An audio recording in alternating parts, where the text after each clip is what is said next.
നമസ്കാരം.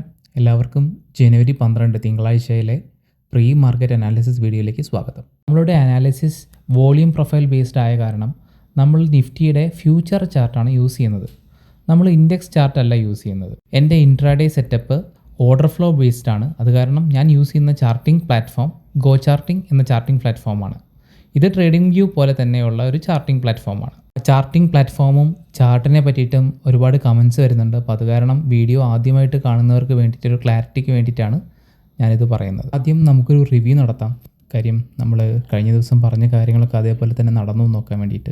8-ാം തീയതി ഒരു ബി ഷേപ്ഡ് പ്രൊഫൈൽ ഫോം ചെയ്ത കാരണം നമ്മൾ 9-ാം തീയതി പ്രെഡിക്റ്റ് ചെയ്തത് ഒന്നല്ലെങ്കിൽ ട്രെൻഡ് കണ്ടിന്യൂവേഷൻ ആയിരിക്കും, അതല്ലെങ്കിൽ ഒരു ഡി ഷേപ്പ് പ്രൊഫൈൽ ഫോം ചെയ്ത് മാർക്കറ്റ് അവിടെ അക്യുമുലേറ്റ് ആവുമെന്നാണ് നമ്മൾ പറഞ്ഞിരുന്നത്.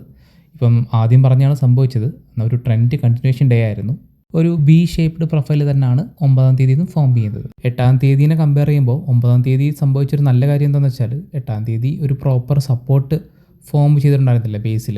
പക്ഷേ 9-ാം തീയതി ഒരു ബേസിൽ ഒരു സപ്പോർട്ട് ഫോം ചെയ്തായിട്ട് കാണുന്നുണ്ട്. സപ്പോർട്ട് ഫോം ചെയ്തു എന്ന് മാത്രമല്ല, 8-ാം തീയതിനെ വെച്ച് നോക്കുമ്പോൾ ആ സപ്പോർട്ട് മാർക്കറ്റ് ക്ലോസ് ചെയ്യുന്നവരെ റെസ്പെക്റ്റ് ചെയ്യുന്നുണ്ടായി. കാര്യം ആ സപ്പോർട്ടിൻ്റെ താഴേക്ക് പിന്നെ മാർക്കറ്റ് പോയില്ല.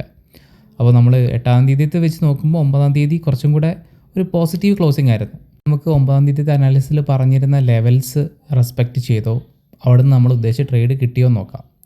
അപ്പം നമുക്കറിയാം നമ്മൾ പറഞ്ഞിരുന്ന ഒരു കൺഫേം ട്രേഡ് എന്ന് പറഞ്ഞാൽ 26.017 അവിടെ വരുമ്പോൾ ആ VPOC വരെ SL വെച്ചിട്ട് താഴത്തോട്ട് ഒരു ട്രേഡായിരുന്നു നമ്മൾ പറഞ്ഞിട്ടുണ്ടായിരുന്നത്. നമുക്കിപ്പം അന്നത്തെ ചാർട്ട് ഇപ്പോൾ എടുത്ത് നോക്കിയാൽ അറിയാം, അന്ന് മാർക്കറ്റ് ആ ലെവലിൽ തൊട്ടതിന് ശേഷം പിന്നെ മാർക്കറ്റിന് തിരിഞ്ഞോട്ടുണ്ടായിട്ടില്ല. മാർക്കറ്റ് പിന്നെ അവിടുന്ന് വീഴുമായിരുന്നു. എൻ്റെ പേഴ്സണലായിട്ട് പറയുകയാണെങ്കിൽ ഞാൻ ഈ ട്രേഡ് എടുത്തതാണ്. പക്ഷേ ഞാൻ ഇത്രയൊന്നും റൈഡ് ചെയ്തില്ല. കാര്യം മാർക്കറ്റ് ഇത്രയൊന്നും താഴെ പോകുമെന്ന് ഞാനും വിചാരിച്ചില്ല. അപ്പോൾ ഞാനൊരു മോഡറേറ്റ് പോയിന്റിൽ എക്സിറ്റ് ആവുമായിരുന്നു. എനിക്കൊരു ഡെയിലി ടാർഗറ്റ് ഉണ്ട്. ആ ഡെയിലി ടാർഗറ്റിൽ ഞാൻ എക്സിറ്റ് ആയി. ഈ റൈഡ് ഫുള്ളും എനിക്ക് കിട്ടിയൊന്നുമില്ല. പക്ഷേ മോശമില്ലാത്തൊരു പ്രോഫിറ്റിലാണ് ഞാൻ ഡേ ക്ലോസ് ചെയ്തത്. അതിനുശേഷം ഞാൻ പിന്നെ ട്രേഡ് എടുത്തുമില്ല. ഇനി ഈ പ്രസൻറ്റിലേക്ക് വരാം. ഇനിയിപ്പം അടുത്ത ദിവസം, അതായത് തിങ്കളാഴ്ച എന്തൊക്കെയാണ് നമുക്ക് വരുന്നതെന്ന് നോക്കാം. അപ്പോൾ പ്രൊഫൈലിൻ്റെ കാര്യം നമ്മൾ ഓൾറെഡി ഡിസ്കസ് ചെയ്തു. 8-ാം തീയതിയും 9-ാം തീയതിയും ബി ഷേപ്ഡ് പ്രൊഫൈലാണ്. ഒരു വ്യത്യാസം എന്താണെന്ന് വെച്ചാൽ 9-ാം തീയതി മാർക്കറ്റ് അവസാനിക്കുന്ന ആ സെഷനിൽ വന്ന ആ സപ്പോർട്ട് പിന്നെ ബ്രേക്ക് ആയില്ല. അതാണ് ആകെ ഒരു വ്യത്യാസമുള്ളത്. വോളിയം പ്രൊഫൈൽ വെച്ച് പറയുകയാണെങ്കിൽ ഒന്നല്ലെങ്കിൽ മൺഡേ ട്രെൻഡ് കണ്ടിന്യൂവേഷൻ ഡൗൺഫോൾ തന്നെ ആയിരിക്കും, അതല്ലെങ്കിൽ ഒരു അക്യുമുലേഷൻ ഫേസ് ആയിരിക്കും, അതായത് ഒരു സൈഡ് വേസ് മാർക്കറ്റ്. നമുക്കിനി 9-ാം തീയതിയിലെ കീ ഏരിയാസ് നോക്കാം. വോളിയം പ്രൊഫൈൽ വെച്ചിട്ട് നമുക്ക് അടുത്ത ദിവസം ഏറ്റവും നല്ല ട്രേഡ് കിട്ടാനുള്ള ഏരിയാസ് ഓർഡർ ഫ്ലോ കൂടെ കമ്പൈൻ ചെയ്തിട്ട് നമുക്ക് ഐഡൻറ്റിഫൈ ചെയ്യാം. നമ്മളെല്ലാവരും മനസ്സുകൊണ്ടാണെങ്കിലും മാർക്കറ്റ് ഒന്ന് തിരിച്ചു കയറണം എന്ന് ആഗ്രഹിക്കുന്ന ആൾക്കാരാണ്. അപ്പോൾ അങ്ങനെയുള്ള ബുള്ളിഷ് മൈൻഡുള്ള ആൾക്കാർക്ക് വേണ്ടിയിട്ടാണ് ഞാൻ ആദ്യം പറയുന്നത്. നമ്മളൊരു ബുള്ളിഷ് ട്രേഡാണ്, ഒരു ലോങ് ആണ് നോക്കുന്നതെങ്കിൽ നമ്മൾ കുറച്ച് വെയിറ്റ് ചെയ്യേണ്ടി വരും. അതായത് 810 ക്ലോസ് ചെയ്ത മാർക്കറ്റ് എങ്ങനെയെങ്കിലും 25,988 25,975 റേഞ്ച് ബ്രേക്ക് ഔട്ട് ചെയ്ത് അങ്ങോട്ട് തിരിച്ച് റീടെസ്റ്റ് വരുമ്പോഴാണ് നമുക്കൊരു എൻട്രി ഉള്ളത്. ഞാൻ ഈ പറഞ്ഞതിൻ്റെ അർത്ഥം തിങ്കളാഴ്ച ഇത് മാത്രമാണ് ബുള്ളിഷ് സെറ്റപ്പ് എന്നുള്ളതല്ല കേട്ടോ. പ്രീ മാർക്കറ്റിൽ നമ്മൾ ലിക്വിഡിറ്റി സോൺസ് എല്ലാം അനലൈസ് ചെയ്യുമ്പോൾ അവിടെ ഒരു ടാപ്പ് വന്നു കഴിഞ്ഞാൽ മാർക്കറ്റ് തിരിച്ച് കയറി പോകാനുള്ളൊരു ചാൻസ് ഉള്ളതുകൊണ്ട് ഞാനൊരു നല്ലൊരു സെറ്റപ്പ് പറഞ്ഞതേ ഉള്ളൂ. ഈ ഒരു ബെയറിഷ് ട്രേഡ് വരുന്നത് 25,910 എന്ന് പറയുന്ന ഏരിയയിലാണ്. പക്ഷേ അത് കുറച്ച് റിസ്കി ട്രേഡാണ്. അതിനുള്ള കാരണം ഞാൻ പിന്നെ പറയാം. അവിടെ കുറച്ച് സെൽ സൈഡ് ലിക്വിഡിറ്റി ഉള്ള കാരണം മാർക്കറ്റ് അവിടെ ടാപ്പ് ചെയ്ത് താഴത്തോട്ട് വരാനാണ് ചാൻസ്. ഞാനിതൊരു റിസ്കി ട്രേഡാണെന്ന് പറയാൻ കാരണം ഈ ഏരിയയിൽ തീരെ ലിക്വിഡിറ്റി ഇല്ല എന്നുള്ളതുകൊണ്ടാണ്. അപ്പം മാർക്കറ്റിൽ പെട്ടെന്നൊരു ബുള്ളിഷ് സെൻറ്റിമെൻറ്റ് എങ്ങാനും വന്നു കഴിഞ്ഞാൽ നേരെ മാർക്കറ്റ് ചെന്ന് നിൽക്കുന്നത് 26.017 ആയിരിക്കും. അപ്പം നിങ്ങൾ സ്റ്റോപ്പ് ലോസ് നേരെണ്ണം വെച്ചിട്ടില്ലെങ്കിൽ നിങ്ങൾക്ക് ഹ്യൂജ് ലോസ് വരാൻ ചാൻസ് ഉണ്ട്. അപ്പം നിങ്ങൾ ഈ സെറ്റപ്പ് എടുക്കാതിരിക്കുന്നതാണ് നല്ലത്. ഞാൻ ജസ്റ്റ് പറഞ്ഞു പോയെന്നേ ഉള്ളൂ. അപ്പോൾ ഓർഡർ ഫ്ലോ നോക്കിയിട്ട് എനിക്ക് പറഞ്ഞു തരാൻ സാധിക്കുന്ന ട്രേഡ്സ് ഇത് മാത്രമേ ഉള്ളൂ. അപ്പോൾ നിങ്ങൾ സ്റ്റോപ്പ് ലോസ് ഒക്കെ കറക്റ്റായിട്ട് വെക്കുക, മാർക്കറ്റ് ഡൈനാമിക് ആണെന്ന് മനസ്സിലാക്കുക. മാർക്കറ്റ് ഏത് സൈഡിലോട്ട് പോയി കഴിഞ്ഞാലും നിങ്ങളുടെ പ്ലാൻസ് പെട്ടെന്ന് കറക്റ്റ് ചെയ്തിട്ട് ട്രേഡ് എടുത്തിട്ട് ഇറങ്ങാൻ നോക്കുക. ഇനി നിങ്ങൾക്ക് കീ ലെവൽസ് നോക്കാം. അപ്പോൾ ഇതൊക്കെയാണ് കീ ലെവൽസ്. വീഡിയോ പോസ് ചെയ്ത് സ്ക്രീൻഷോട്ട് എടുക്കാം, അതല്ലെങ്കിൽ നമ്മുടെ ടെലഗ്രാം ഗ്രൂപ്പിൽ ജോയിൻ ചെയ്യുകയാണെങ്കിൽ ഇത് ഞാൻ ചാർട്ടാക്കിയിട്ട് ഷെയർ ചെയ്യുന്നതാണ്.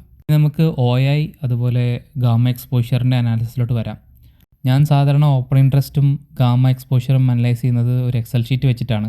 പക്ഷേ കുറച്ച് ടെക്നിക്കൽ പ്രശ്നങ്ങൾ കാരണം എനിക്ക് ഇന്ന് എക്സൽ ഷീറ്റ് വർക്ക് ചെയ്യുന്നുണ്ടായിരുന്നില്ല. അപ്പോൾ ഞാനൊരു എക്സ്റ്റേണൽ സൈറ്റാണ് യൂസ് ചെയ്യുന്നത്. ഈ സൈറ്റ് ഇപ്പോൾ ഒരു ബീറ്റ സ്റ്റേജിലാണ്. ഇതിപ്പോൾ ഓപ്പറേറ്റിംഗ് അല്ല, പക്ഷേ ഞാൻ അതിൻ്റെ ഡീറ്റെയിൽസ് ഇവിടെ കൊടുത്തേക്കാം. അപ്പോൾ നിങ്ങൾക്ക് ഈ സൈറ്റ് ഓപ്പറേഷൻ ആവുന്ന സമയത്ത് യൂസ് ചെയ്യാവുന്നതാണ്. നമ്മൾ ഓപ്പൺ ഇൻട്രസ്റ്റ് ഡാറ്റയിലോട്ട് വന്നു കഴിഞ്ഞാൽ ഒരു കോൾ സൈഡ് റെസിസ്റ്റൻസ് നമുക്ക് കാണുന്നത് 25,800 അവിടെ 9.5 മില്യൺ ആണ് OA ഉള്ളത്. 8 മില്യൺ പുതുതായിട്ടുള്ള കോൾ റേറ്റിംഗ് നടന്നിട്ടുണ്ട്. പിന്നെ വരുന്ന മേജർ റെസിസ്റ്റൻസ് എന്ന് പറയുന്നത് 25,900 അവിടെ 12 മില്യൺ ആണ് OA ഉള്ളത്. 6.4 മില്യൺ പുതുതായിട്ട് കോൾ റേറ്റേഴ്സ് ആഡ് ആയിട്ടുണ്ട്. സപ്പോർട്ടിൻ്റെ സൈഡിലോട്ട് വരുമ്പോൾ കാര്യങ്ങൾ അത്ര പന്തിയല്ല.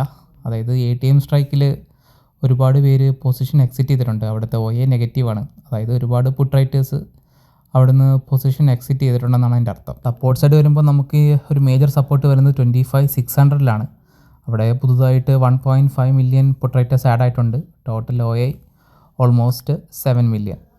പിന്നെ വരുന്നത് മേജർ സപ്പോർട്ട് 25,500 അവിടെ പുതുതായി 2.5 മില്യൺ പുട്ട് റൈറ്റേഴ്സ് ആഡ് ആയിട്ടുണ്ട്. ടോട്ടൽ OA വരുന്നത് 11 മില്യൺ. ഇനി അടുത്തതായി നമുക്ക് ഗാമ എക്സ്പോഷർ ചാർട്ടിലോട്ട് വരാം. അതിൻ്റെ അനാലിസിസ് നോക്കാം. ഇതാണ് ഗാമ പ്രൊഫൈൽ. ഇത് സ്പോട്ട് ചാർട്ടിൻ്റെ ബേസിസിലാണ്. അപ്പോൾ നമുക്ക് നോക്കിയാൽ മനസ്സിലാവും ഡീലേഴ്സ് 25,700 ഷോർട്ട് ഗാമയാണ്. എന്നിട്ട് മാർക്കറ്റ് ക്ലോസ് ചെയ്തത് 25,700 താഴെയാണ്.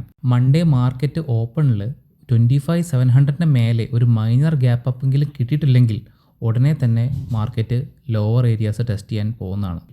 മാർക്കറ്റ് വീണ്ടും സെൽ ഓൺ റൈസ് എന്ന മോഡിലോട്ട് പോകും. ഡൗൺ ട്രെൻഡ് കണ്ടിന്യൂ ചെയ്യും. മാർക്കറ്റ് ഒരു ചെറിയൊരു ഗ്യാപ്പ് അപ്പ് തന്ന് 25,700 മേളിൽ ഓപ്പൺ ആയാൽ മാത്രമേ നമുക്ക് ഒരു കൺസോൾട്ടേഷൻ ഡേയിനെ പറ്റിയിട്ട് ചിന്തിക്കാൻ പോലും പറ്റുകയുള്ളൂ. അപ്പോൾ ഒരു പ്രീ മാർക്കറ്റ് അനാലിസിസിൽ ഇത്രയൊക്കെ കാര്യങ്ങളാണ് എനിക്ക് മനസ്സിലാക്കാൻ സാധിച്ചത്.